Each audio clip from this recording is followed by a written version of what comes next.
Good evening. I'm Admiral of the Fleet Sir John Arbuthnot Fisher, First Sea Lord of the Royal Navy. Some of you may remember me as the chap who made every battleship in the world obsolete overnight in 1906.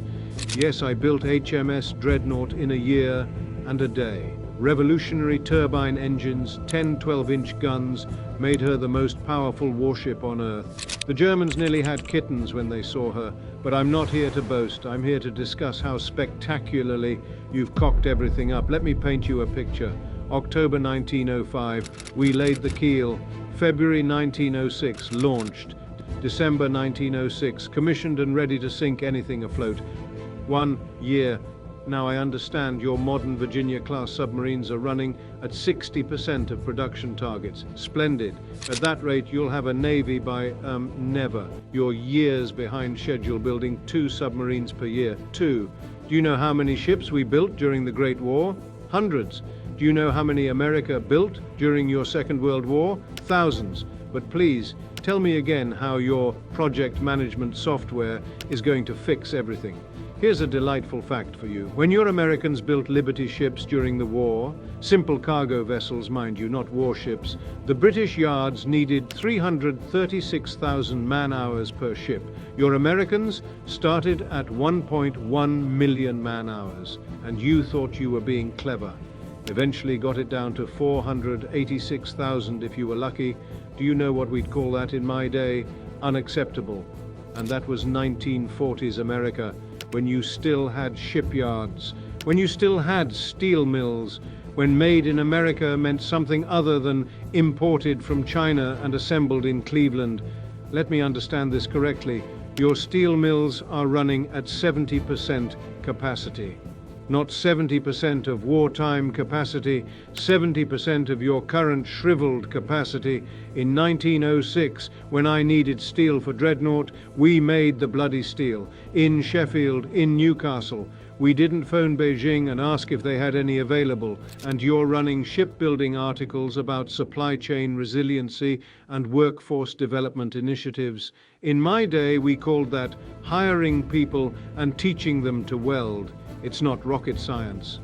Although, come to think of it, you can't build those on time either, can you? Now here's where it gets truly embarrassing. China builds 23 million tons of shipping per year. You build 100,000 tons.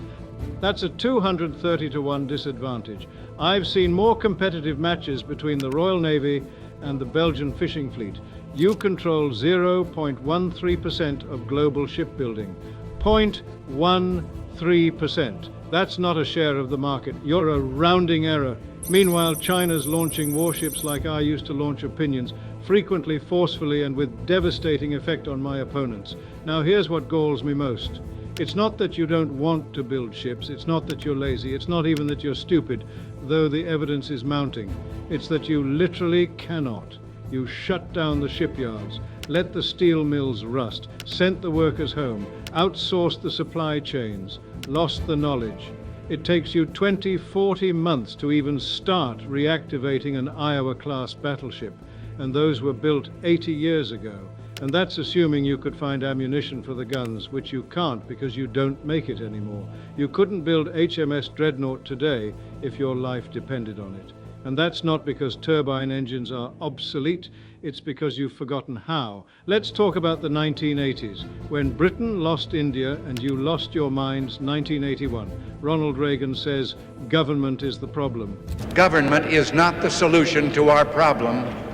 Government is the problem. Conclusion, subsidies gone. Strategic reserves, unnecessary. Maintaining industrial capacity, wasteful. The market will provide, they said. Just-in-time manufacturing, they cheered. Why build it here when China does it cheaper, they asked. Well, congratulations, the market has provided you with a 200 to 1 shipbuilding disadvantage against a strategic rival.